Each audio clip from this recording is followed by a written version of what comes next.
everybody. Thank you so much for joining us today. It is our second coach showcase session of the WBECS Full Summit. And as always, we started the session a few minutes early just to give all of our attendees plenty of time to come in and get settled before we start the webinar at the top of the hour in 2 minutes' time.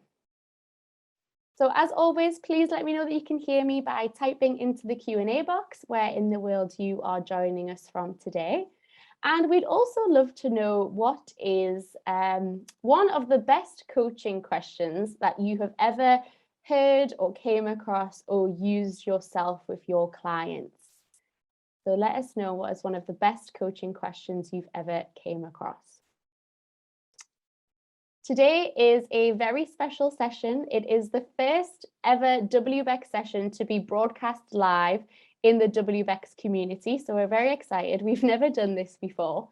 And so as well as all of the coaches who are joining us here on Zoom, we also have many coaches watching the session live in the community as well. So a huge welcome to all of you. Right, we've got another minute or so before we can get started.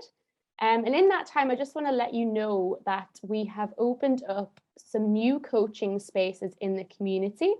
And these coaching spaces are groups which are dedicated to specific topic areas. And those topic areas include emotional intelligence, resilience, coaching and well-being, neuroscience and psychology, and so many more. And in these spaces, you can access content, engage in discussions, and create your own posts as well about those specific topic areas that I've just listed off.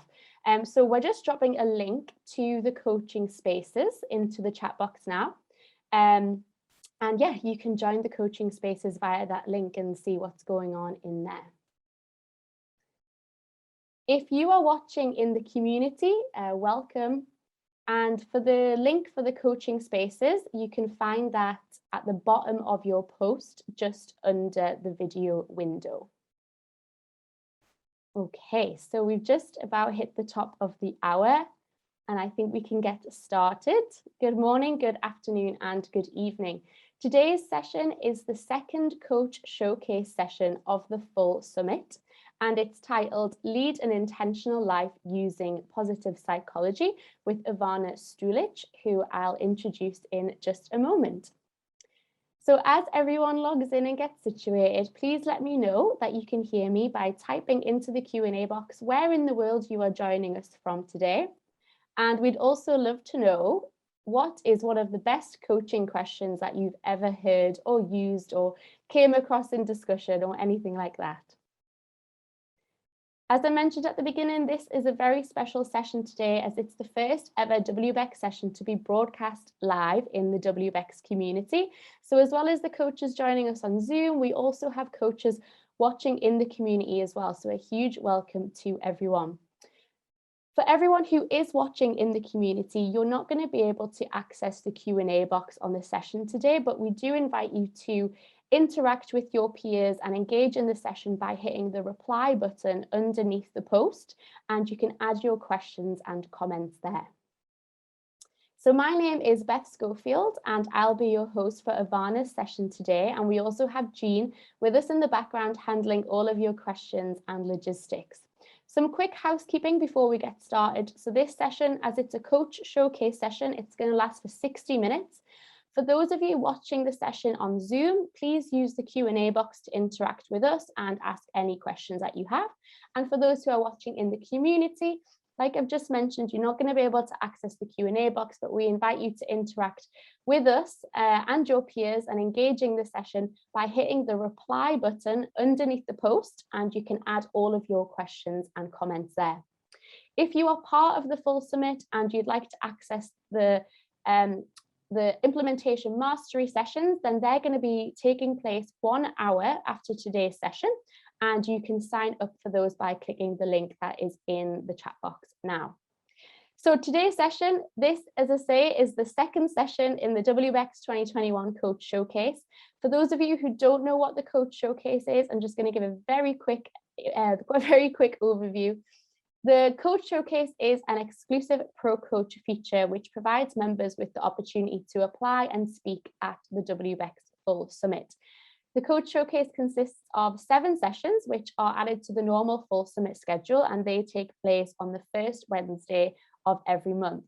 We received over 70 applications from members, and the standard was extremely high. And myself and WBECS speaker Jonathan Wright, we make up the selection panel, and after much deliberation, we managed to select our final 7. So first of all, I'd love to congratulate Ivana on being selected for the Coach Showcase, and I'm delighted to introduce her to you all now before I hand over and begin the session. So Ivana Stulic is a coach, trainer, consultant, and author. After her degree in engineering, she worked for multinational companies for 10 years. Since 2015, she ran her own business focusing on helping individuals and businesses truly thrive using positive psychology. Ivana completed her MSc in Applied Positive Psychology in the UK. She's a certified business education trainer, business and manager coach, corporate well-being coach, and appreciative inquiry practitioner. Her book, How to Love Life, was published in 2020.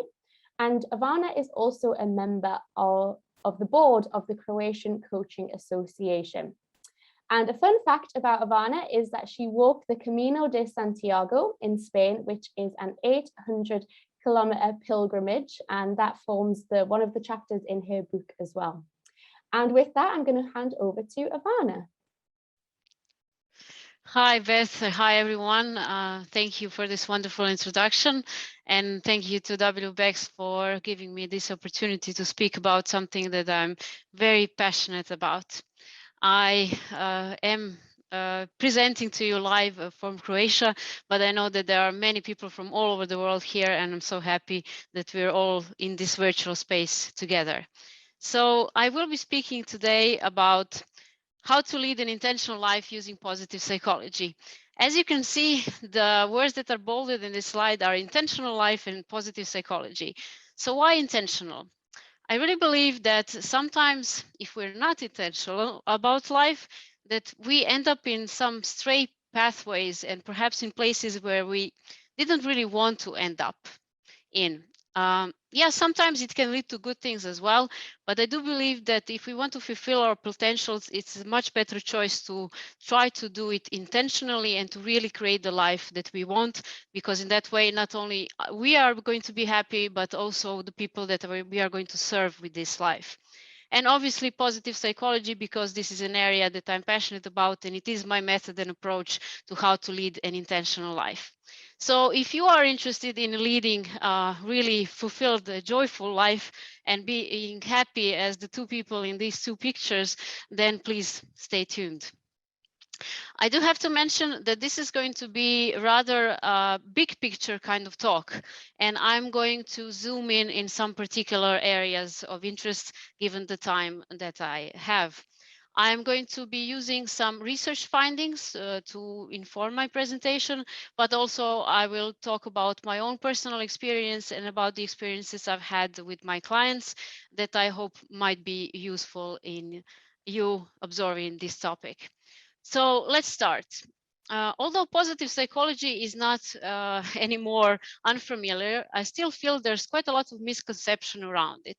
Why do I say that? Because sometimes it's referred to being the same as positive thinking, and which is definitely undermining a great, rich area of positive psychology.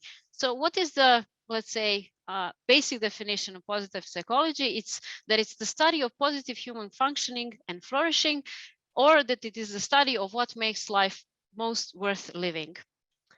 And as you can see, these 2 things are much broader than just positive thinking. And I think that this is the approach that we can take to lead an intentional life. So what is the goal of positive psychology? It's what you can see in this image. Basically, if you see mental health on a spectrum, you see that there's a minority of people who have a mental disorder, then there's a number of people who are unfortunately languishing, then there's the majority of us who have a moderate mental health level, and then there's again a minority of people who are flourishing. Well, the goal of positive psychology is basically to shift this curve more into the direction of flourishing, okay? So because you're watching this on the screen, the flourishing is then this side and not that side, but I believe that you can follow my train of thought. So basically, positive psychology can offer us so much insight into what makes a good life. And the engineer in me, and you've heard that my first degree is in engineering, really likes the fact that it's science-based and that it's very practical and tangible. And on a more personal note, I'm in love with positive psychology because it has really given me some answers to things that I've been wondering my whole life. When I was still back in high school, which was more than 20 years ago, I was wondering, like, why don't they teach us some things that are really useful for leading a good life in school? I was really disappointed by that. And then I decided, okay, there must be knowledge about this somewhere. I don't have to just make my own mistakes and learn from them. I can actually probably learn from other people and the research that's already been done. And that's how I stumbled upon positive psychology. And needless to say, my life has never been the same after that one. So, well, I have definitely experienced the benefits of positive psychology in my own life, and in the work with my clients, I've seen the results come as well. So that's why I want to share this with you. I also believe that although when you read, for example, let's say general info about positive psychology, if you read up on a page of the University of Pennsylvania and their course on positive psychology, it's going to say that positive psychology is not prescriptive, so that it doesn't exist to actually tell you what you need to be doing. It just offers you insight into research. But I still believe that when we look at research, that it is a wise thing to do, to just take in the conclusions and try to at least apply them. Obviously, they might not work in every case with every person, but I believe that for many cases and many people, it can work. And that's why I'd like to share them with you. So what entails positive psychology? Originally, it was these three areas: positive emotions. So are we content about the past, happy in the present, hopeful about the future or not? Then about positive traits, so strengths and virtues, and about positive institutions. And this word might confuse you perhaps a little bit, but it has to do with meaning, purpose, strengths for better communities. So more the look on a bigger side of things, okay? And this is what it was originally, but over time it definitely expanded really wide, and now it has to do with many different areas, for example, with mindfulness and resilience and creativity and well-being and happiness, and it has gone into different fields and informed these fields. So for example, now we have positive education, and we have positive health, and even positive aging, which is, I think, a field that we definitely might be needing in this time of the world that we live in. Okay, so this is what positive psychology is. It's incredibly rich, and it really can give us a lot. But now coming back to a more personal level of positive psychology and its application, I wanted to ask you guys a question. So if you're thinking about your own mental health and well-being, and you're wondering, like, where are you on a scale of mental health and functioning, how would you rate yourself? So I would please invite Beth to launch a poll. So the question is, on a scale of 1 to 10, how would you rate your overall mental health and well-being? Obviously 10 being the highest grade and 1 being the lowest. And we'll give you a couple of moments to answer this poll and see where you would put yourself. Okay, and obviously there's no right or wrong answers here. It's just a matter of your own, let's say, reflection on your particular state, maybe not only in this moment, but in general in this part of or this period of your life. Okay. Thanks, Ivana. Yeah, so we're at 80% now. So we'll keep it on another 5-10 seconds or so to give everybody a chance to vote, and then I'll end it and we can see the results. Great. Okay, we are very much looking forward to seeing what your results are.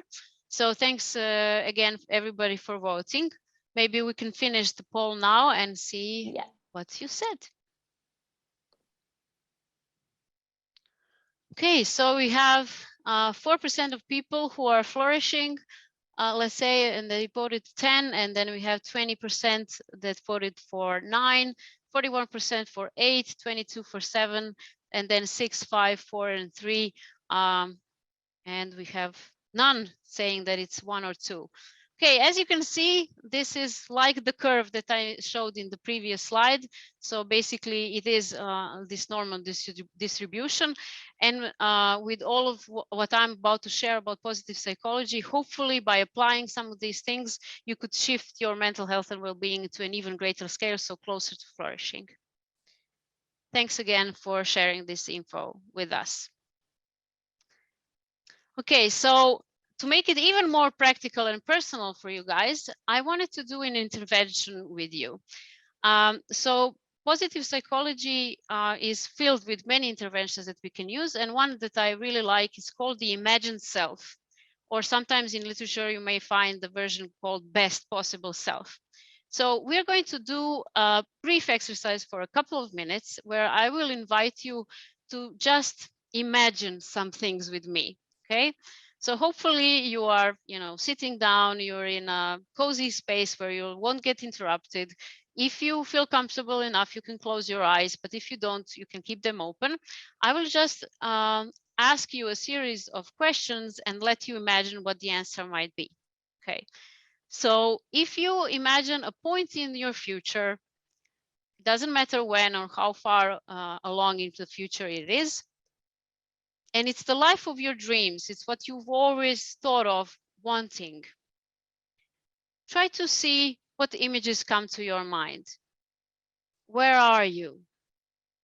What are you doing? Who you're with? What have you achieved up until then? What are you proud of? Just give yourselves a couple of moments to reflect. And don't worry if not all the answers that are coming up are very clear for you. That is perfectly normal. Just try to do the best that you can. And after you've had these couple of images or ideas or thoughts or emotions coming up, I am going to ask the following question, and that is, what is one step you could be taking, even maybe tomorrow, in that direction? Whichever answers came to you, or maybe you even noted them down or are thinking about noting them down, these are very important and informative things for your life. Basically, research showed that this particular exercise acts as a catalyst and provokes people to enact on achieving the life they want to live and derive utmost pleasure like they imagined they would. This was research done by Sheldon and Lubomirski in 2006, if you want to look it up further. Okay, so this is an important exercise that obviously we didn't have enough time to do it to full extent like we would in a session, perhaps. But this is the idea. Okay, so you're imagining the life that you actually want and you're thinking about its elements. So this is putting positive psychology into practice, and hopefully you already had a little bit of idea of what it could be. Just so that you can use this particular intervention perhaps in your own work, I put down all of the questions that I asked you that you can use. So imagine yourself in the future living the life of your dreams. Where are you? What are you doing? Who are you with? What have you achieved? What are you proud of? What does that life feel like? And then after you're done with imagining, what would be the first step in that direction? Okay, so obviously you can also elaborate on these questions and put some of yours in, but this is the general structure of doing this exercise. And I hope you try it with yourself later on, or perhaps with your clients as well, and see what the results are. Okay, and this leads me to the main topic of the talk today, and that is the intentional life. I've put together a framework that speaks about the elements of an intentional life from my perspective. So the first one is knowing who you are. The second one is knowing what you want. And the third one is knowing how to achieve it. I think it's these three pillars that we need in order to actually be able to achieve this intentional life. So when you look at these three elements, and you reflect on the exercise you just did previously, perhaps you have already noticed that maybe some parts are not that clear for you. For example, some of you maybe did not really see a clear picture of what they wanted, or they weren't able to be very precise about it. Or maybe some of you have a very clear picture, but you're not sure how you will be able to achieve it. You've tried already and you failed, and you feel like perhaps you're doing something wrong, but you don't know what it is. Okay, so my second question, and I'm going to ask Beth to start the poll around this, is in which one of these three areas you feel like you would need most help to grow? Okay, so the weakest link, so to say. So direct question is, in which of the three pillars do you think you need the most help to grow? Is it knowing who you are, knowing what you want, or knowing how to achieve it? Again, there are no right or wrong answers. It's just a reflection for you to see, like, in which of these areas you might need most help with. And this is where we coaches might come in to help you, or of course, when it's our clients, to help them achieve the same. So we're going to wait a couple of moments to see the answers coming in. Yeah, and for everyone who's watching in the community as well, please post your answers in the comments underneath the video post and interact with us that way. That would be great. All right, we're at 75%, Ivana, so we'll wait another 10, 20 seconds or so, and then we can share the results. Sure. And just to make sure you're aware of this, I'm perfectly aware that perhaps it's not that easy to answer this question so quickly, but just do the best you can at this particular moment, and this is all going to serve for as possible reflection for you afterwards. All right, I'm ready to end the poll and share the results. Okay. Very interesting distribution. So 11% of people said that they have problems with knowing who they are. 29 is with knowing what they wanted, and 61 is with knowing how to achieve it. That is very interesting if you look at it. So basically, positive psychology can help you in all of these three areas. But I would wonder what kind of results would we see if we would ask you the same question about your clients. You know, just like an overall view of the clients that you are serving. Where do you think they struggle the most? It might not be the same distribution as it is for coaches, because at least us, we try to work a lot on personal development, which might not always be the case with our clients. Okay, thank you very much for answering. I'm going to continue. So these are the three pillars of an intentional life. And it has been shown in my experience that we need all three to achieve an intentional life, but that the distribution of or how much work needs to go into each one isn't the same. So it is my estimate that knowing who you are is 50% of the work. Okay, so basically, if you know who you are well or well enough, then it's going to be a lot easier to know what you want.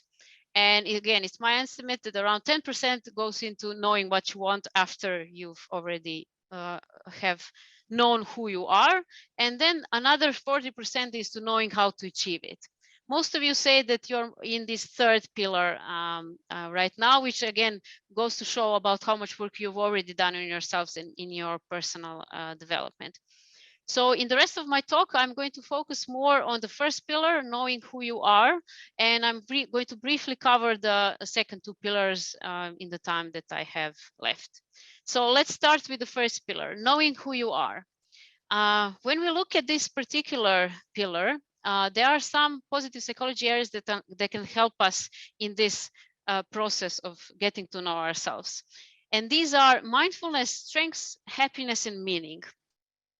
All of these areas are quite comprehensive, but I'll try to be brief and succinct so that you can get the most out of these, let's say, points I'm trying to make.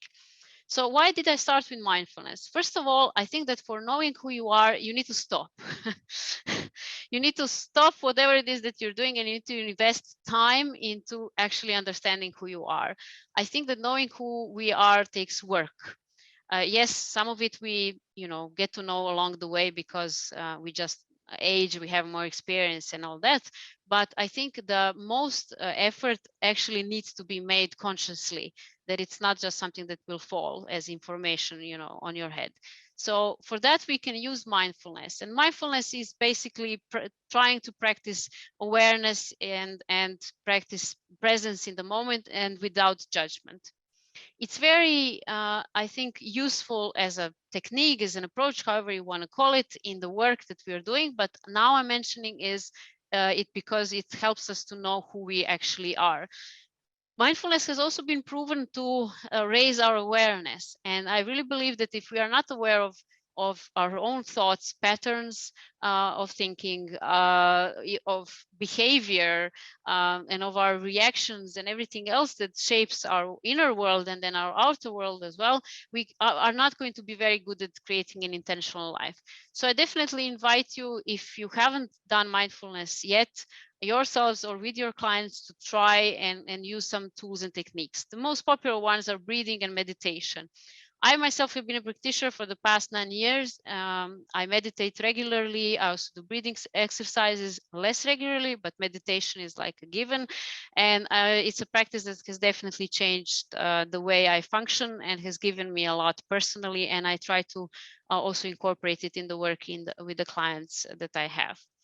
Okay, so that's for mindfulness. By the way, for each one of these areas, I'm going to show I'm going to present coaching questions that you can use to further investigate this area with yourselves and with your clients. Okay, but I'm starting just with the list of the areas themselves.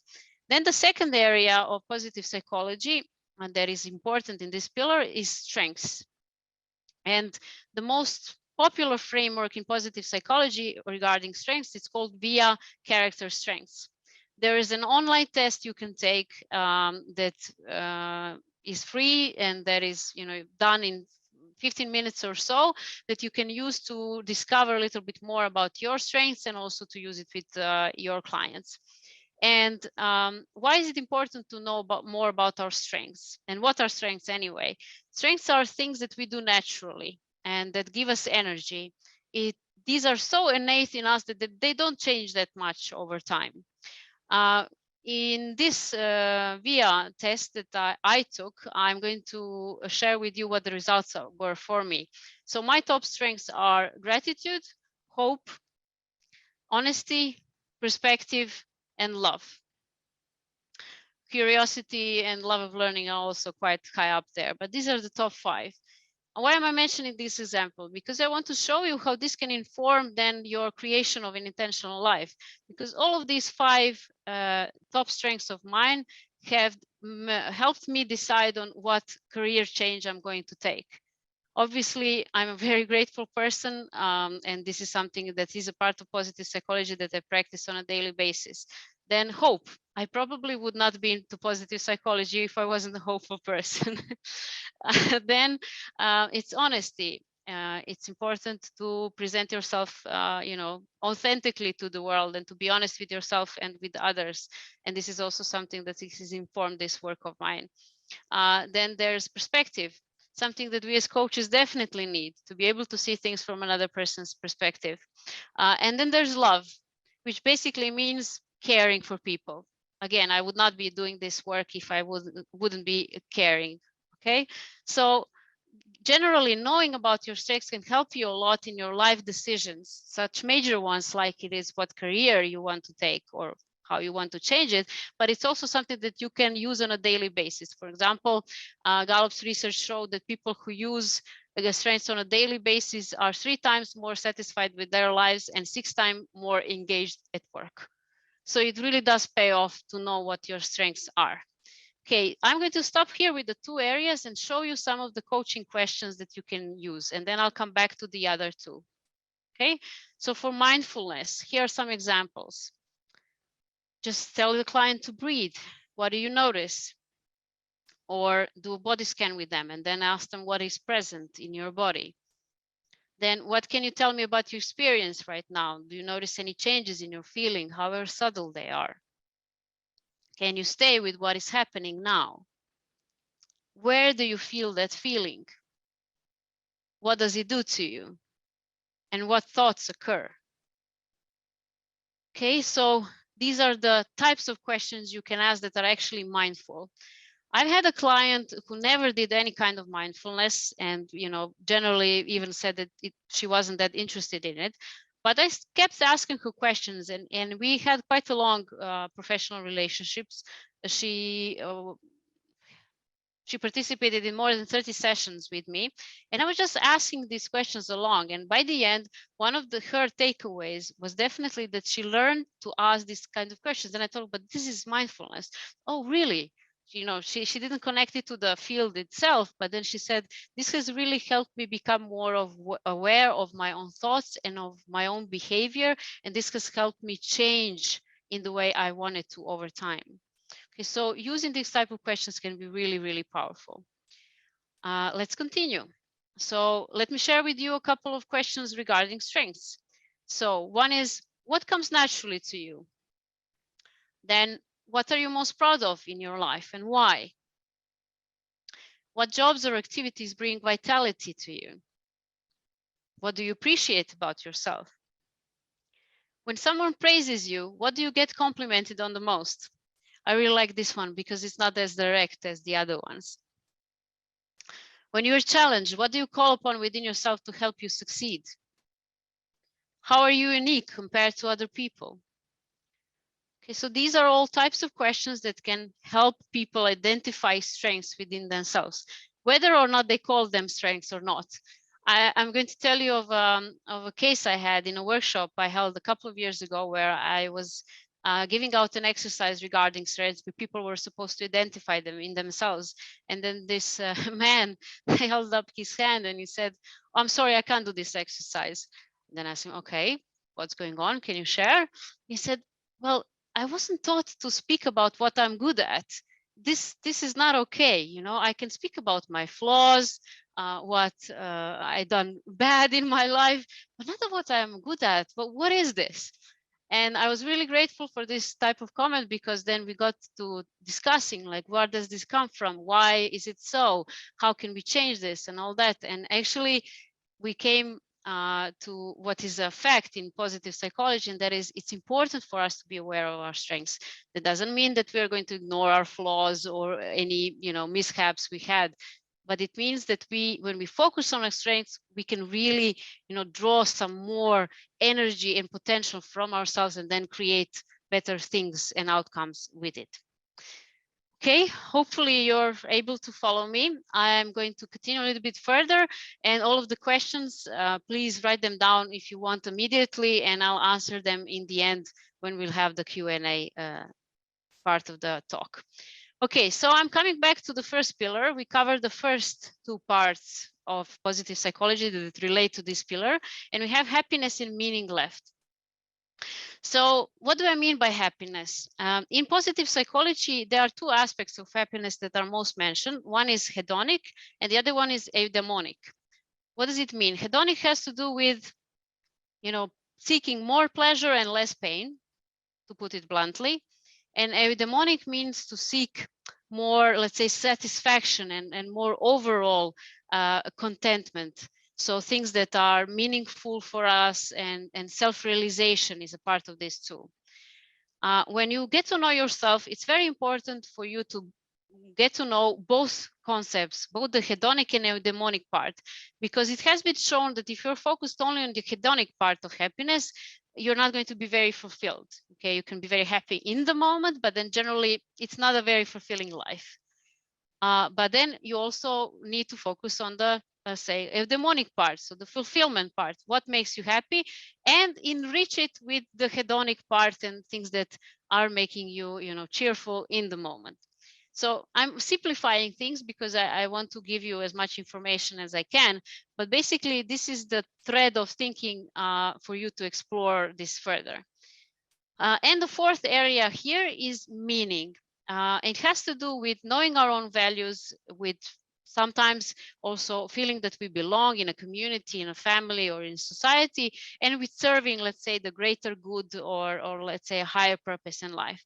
This is also a very, very rich area in positive psychology, and you can get a lot of from, let's say, exploring it further. I'm going to quote one research around meaning, and it says that a sense of meaning is guided by personal values, and people who report having purpose in life live longer and have greater life satisfaction and fewer health problems. This was research done in 2009 by Karsten, Mishra, Breen, and Fro. Okay, so it has been shown how important meaning can be in our lives, and it is an important part of investigation. I'm going to again give you a personal example. One of the core value I have is growth. And when I was deciding to change my career and find fulfillment through it more than I was able to before, I decided to definitely design my work around this top growth value of mine. What does that mean? From the outside, it can mean that I seem to be a person who's doing more than one thing, and maybe that they don't even seem related. But in fact, for me, they're all interconnected. Everything I do in my work has to do with growth. Just that the let's say the subject that I'm speaking to and the method that I'm using is perhaps different, okay, in different cases. So this is also an example of how you can use reflection around meaning to actually inform this knowing who you are pillar, and then lead you into the following parts of leading an intentional life. Okay, so I'm going to share now some coaching questions around happiness and meaning. Let's start with happiness first. So the, let's say, most direct question, what makes you happy? Then what would the perfect day for you look like? What do you regret not doing? This is for me quite a cool question, because here you might hear some things that you would not otherwise. Okay, so beware of this one. Then, for example, what is the happiest part of your day? This can be, reflecting on the hedonic and on the eudaimonic part of happiness. What gives you the most pleasure, excitement? Or when are you most fulfilled? See the difference? So you're looking to explore the hedonic and the eudaimonic part of happiness. In the past month or year, what were your favorite moments? And what experience would you most like to repeat? So when you ask these type of questions, basically you can get more understanding of what makes a person happy. Again, you can use this for yourself or for your clients. Let's continue to meaning. Great topic. So the basic question is, what gives you meaning? What gives meaning to your life? But then there are others. What makes life worth living? When do you feel it the most? Whose lives do you admire and why? This is a question you can ask when a person cannot relate that much to what is meaningful in their life. But when they will speak about role models, in fact, very often it's the same things that they do want, but they just see it in others. How can the thing that you do help others? This is searching for the broader picture, or how can you serve and not only just satisfy, let's say, your own needs. Why is it important to you to achieve this? Who do you want to be through this? And if you imagine yourself at the end of your life, what are you most proud of achieving? What made your life a great one? I believe that reflecting on the fact that we are all mortal, and although it might not seem like a very positive psychology topic on first glance, it's actually very important and can give you a lot of clarity. I just had a client recently that was supposed to make this difficult decision, which is not easy at all. And one of the questions I asked her, okay, imagine that unfortunately something happens to you and you have just one more year to live. How would you have liked to spend it? Where would you want your energy to be invested in this period? And then we had a really nice conversation around that, because asking these type of, I would say even, heavy, difficult questions can bring so much clarity to people and get out what is most meaningful and what is most valuable in their lives. Okay, so these are the coaching questions you can use around meaning. Obviously, there's more, but at least these ones I hope will be useful for the start. And this is where I stop with the first pillar and continue to the next two ones. These are going to be a little bit, let's say, shorter in my presentation, but as I said, it's more of a big picture kind of talk so that you have a good overview. So once you are clear on who you actually are, as I said, knowing what you want, I feel is something easier. And it has to do with basically writing down what it is that we want and somehow uploading it to a cloud, or you know, creating a vision out of it that you can actually then start to work on. And as I said previously, around 60% is when you're done with this stage, let's say that around 60% you've already covered. So what positive psychology area could you use in this particular pillar to help you in this process? It definitely has to do with goal setting. And I feel that this is an area that's most, let's say, relatable to coaches, because we are very much used to thinking in this way. So what are some of the coaching questions you could use? It's what you would like to see happen, describe how you would feel, act, what you would hear, smell, touch once you have achieved this. What else would improve in your life when you achieve this? What happens to you if you do not achieve this? Also, you know, what are the consequences of not doing what it is that you want? Have you tried already? What happened? What worked? What didn't? What advice you would give to yourself? What do you need now to be able to succeed? Okay, so all of these questions are really good starting points to think about goal setting. As I said, this is, I feel, something that you're probably very good at already. I am going to share some research around this. It says that setting goals are linked with higher motivation, self-esteem, self-confidence, and autonomy. This was done by Locke and Latham. And research has established a strong connection between goal setting and success. Research done by Matthews in 2015. So basically, it's not only about setting life goals, it's about setting little goals as well. Okay, and when we are persistent and doing this, it really creates a lot of meaning in our lives. Just the effort itself, and then the outcome, obviously, even more. I, for one, have to admit that in my professional work over time, I have kind of moved away from the SMART goal only kind of thinking, and I use more narrative coaching and trying to find out the story behind and the meaning. So why are people doing something? But I still do set goals for myself all the time, every year, and I make sure I achieve them. It's just the way I'm working with clients on this topic has changed over time. Okay, and this brings me to the third pillar. Once you're done with knowing who you are, knowing what you want, you're up to knowing how to achieve it. And this is an area in which I believe that coaching is not enough. Okay, please don't judge me for saying this right now, but I think in this area in particular, we do need knowledge, and we do need to be informed about what works and what does not. So I'm going to share with you what are the positive psychology areas that can help us be better at this. And there's quite a lot of them. On top is agency. You've heard Martin Seligman speak about this in his talk about agency and human progress. If you haven't seen this at WBECS, it was done in September. Please watch it. It's a fabulous talk. I cried a little watching it. It was wonderful. So basically, agency is your own belief about whether or not you're able to change something and create a positive difference in the world. And as he said, it's at the core of all of human progress. So it's very important for us to be focusing on creating more agency in our lives. Then there's optimism. Optimism is actually a part of agency, as is self-efficacy and imagination. But I took it out here because it's also a big part of positive psychology. And what Martin Seligman and his work also informs us is that it's not only about what you think about the future, it has a lot to do with how you explain the things that are happening right now. So the way you think about causes.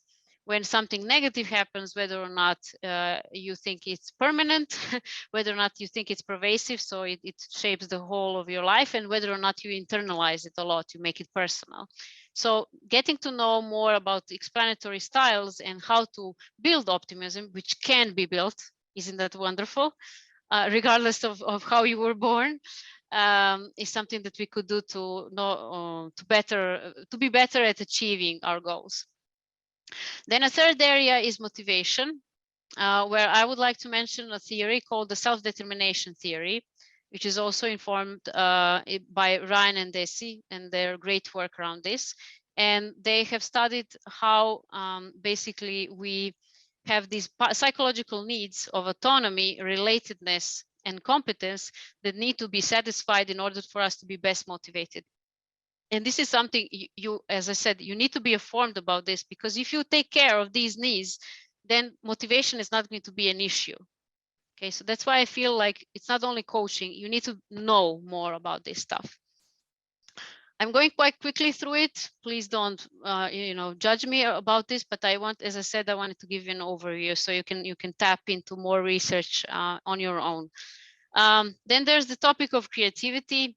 You need to be creative when you're trying to create the life of your dreams. One particular research I wanted to mention around this is the connection to positive emotions. So it has been shown that when you experience positive emotions, you're more creative. And when you are creative, basically it gives you positive emotions. So there is a positive loop happening around creativity and positive emotions, which is great. And I use this in my work with corporate clients also, when they speak about, innovation and creativity, how they want their staff to be creative. And then I ask them, okay, how stressed out are you?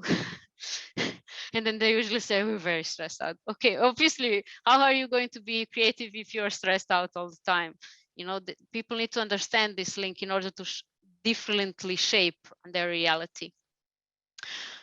The next one is habits. There's been wonderful talks in WBECS around this. The last one was from Peter Bregman and Howard Jacobson. I loved it. Watch that one too if you haven't yet. And out of all of the science around it, I'm going to take just one little bit out, and that is baby steps, focusing on things that can actually be achieved, on little baby steps that after doing it for a while, it's going to take you somewhere. And I have a personal story to share around this, and that is when I was walking the Camino, you heard in the introduction, when I reached the end, I tried to calculate the number of steps I took to reach Santiago de Compostela. And as it turned out, it was 1,200,000 steps. I was completely annoyed by that number. I thought I made a mistake. I recalculated and it was the same number again. And basically that turned out to be a metaphor in my life, that no matter how far I want to get, it's just a matter of taking baby steps, just one step after the other, one step after the other. And I speak about a lot about this in the work that I do, because I think that we sometimes forget that, we see a big goal and then we give up because it's too much for us. And what we need to focus on are the steps. And last but not least, growth mindset, the beautiful work by Carol Dweck around the difference between thinking that you can learn something and thinking that your intelligence and capability is fixed. Basically, she found out that children who understand that the brain can get smarter do better in school. And obviously this applies to adults also. And then there's resilience, because not everything is going to go our way. And sometimes we're going to experience adversities. We need to be able to recover from them and use them for personal growth, which is what resilience is. Why did I put the word puzzle there? Because when you look at the research around resilience, it's sort of like a puzzle. It consists of so many parts. So you need good relationships in order to be resilient. You need positive emotions. You need to know and use your strengths. You need to have an internal locus of control, so knowing that you can affect things and not just blame others, taking responsibility. You need to have creativity, you need to have agency, optimism. There's so many parts to it. So building your own resilience is like building a puzzle. The beautiful thing about all of this that I've mentioned is that it's all interconnected.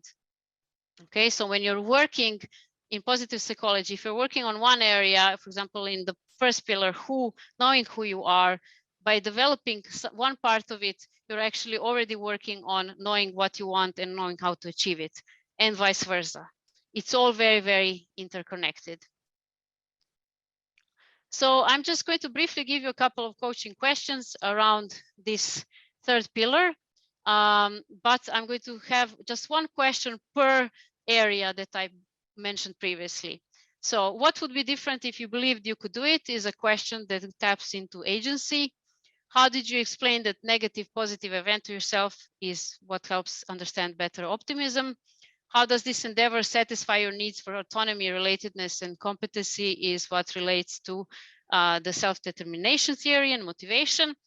When are you full of ideas is a question that relates to creativity. What baby step you could take that you are sure you can succeed at is what relates to habits. How can you learn how to do it relates to growth mindset, and what best helps you recover from setback is what relates to resilience. These are just questions to get you started with. So to sum up, knowing who you are, knowing what you want, and knowing how to achieve it are the 3 pillars of the intentional life, in my opinion.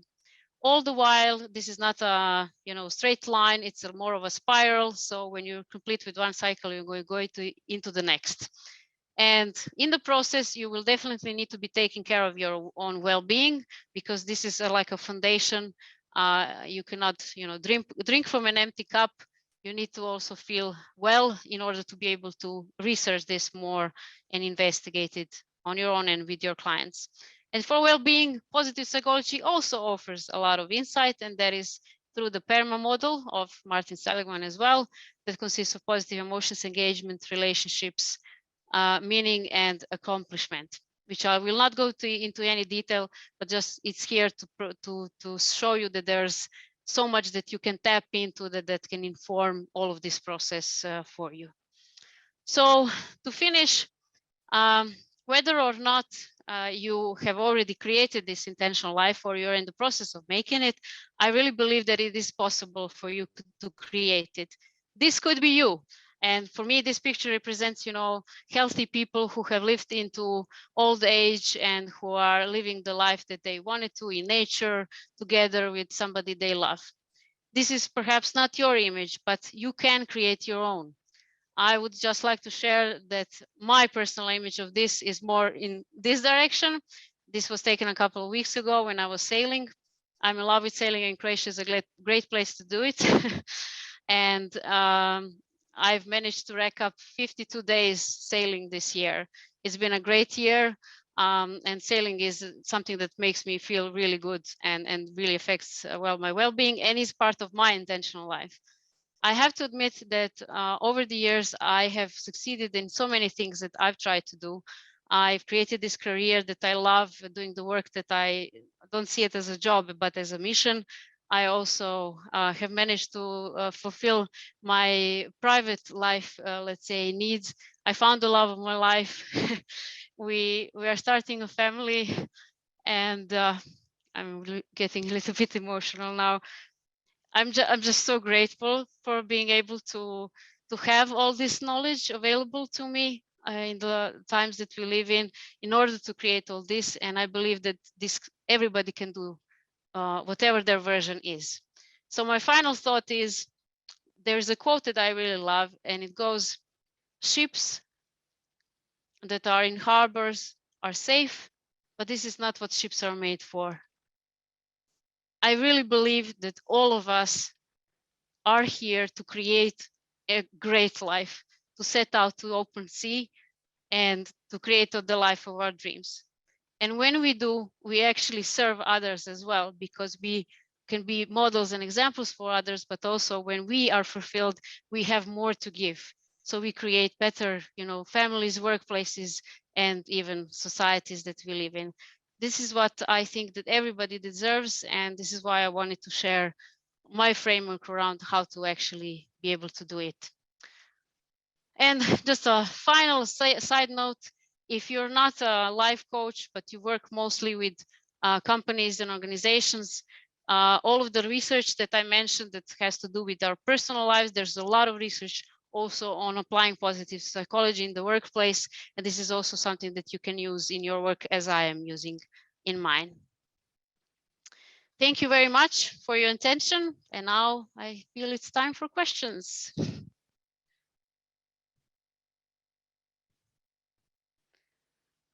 Beth, I can't hear you. I think your mic is still muted. I did. I'm sorry about that. Yeah, no, such a wonderful session, Ivana. Thank you. And just before we dive into the Q&A, I actually want to ask, we've had quite a few requests asking if you'll put on the last slide with the coaching questions. I think there were the questions based on the 3 pillars. I think we went through them quite quickly. So lots of people are keen to see those again just before we head into the Q&A. Wonderful. So we can leave them on. Fantastic. And yeah, I just want to mention as well that we will be gathering feedback on Ivana's session, and you can do this via the feedback survey. That if you're watching via Zoom, it's going to come up automatically when you leave the Zoom webinar. And if you're watching in the community, then there is a survey link that can be found at the bottom of the post just underneath the video. So when we wrap up the session, please do share your feedback, and that'll be very, very helpful.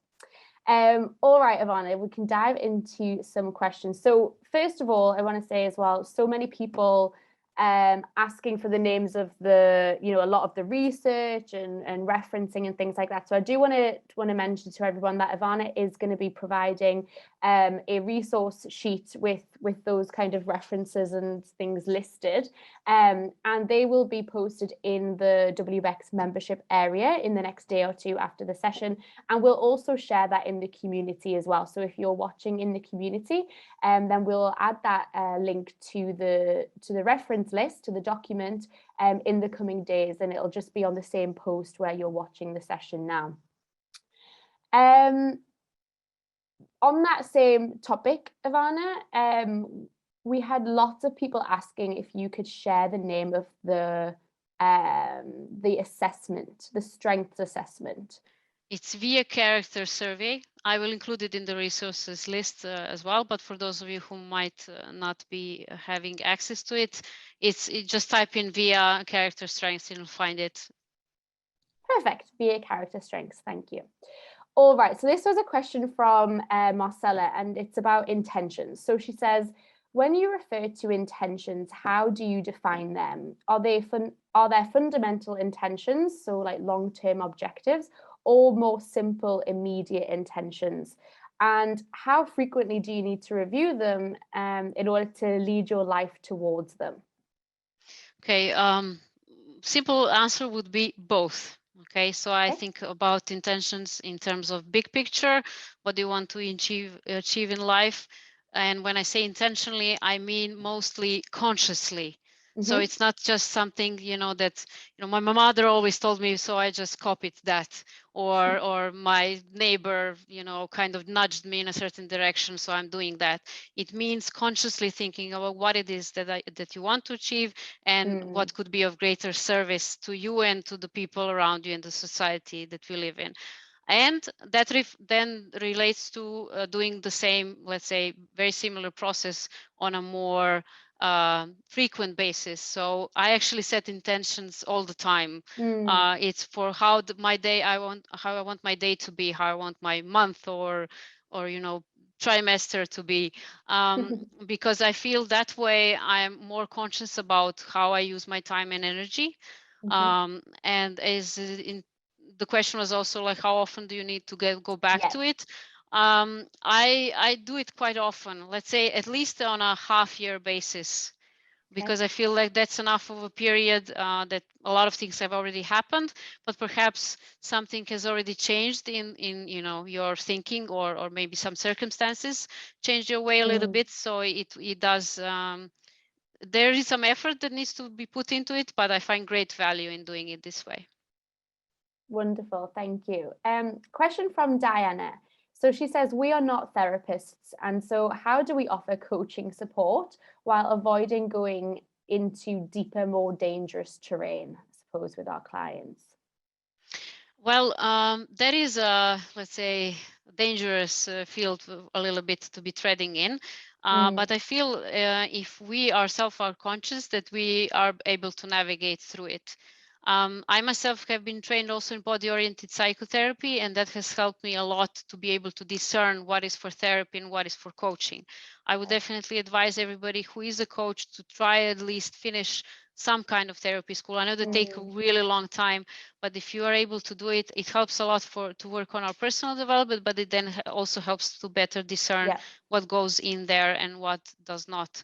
I would say that if you're not able to do that, then a good, let's say, lackmus is, are you comfortable working on that or not?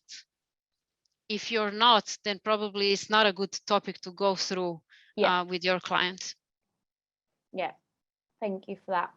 A question from Alessandro. Ivana, your strengths look like values. What about your skills? Are they considered as strengths? Skills and strengths are different. And yes, sometimes strengths can sound like values and vice versa. So my skill can be, I don't know, presentation skills. And I can bring some of my strengths into it. I can have a good strength in, I don't know, communicating or social intelligence, so that when it's not just about presenting, I can feel the audience. Well, if we were in a room together, I would use that more. So basically, it's not the same thing. We need both. It's not like I just have strengths or I just have skills. I have both. It's just that strengths are so innate to me that I don't even think about not using them or using them. You know, I don't go, oh, what strength could I use today? It's just whenever I'm in a situation, it just you know, pours out of me, because it is that inherent.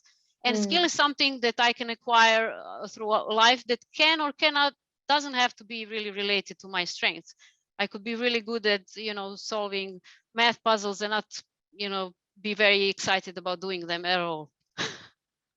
Yeah, no, I understand that. We just had a question from Brian in the community, and he said, how can positive psychology be used in team coaching, and are these pillars applicable to teams? Yes and no. So the questions can be used definitely in the areas of positive psychology.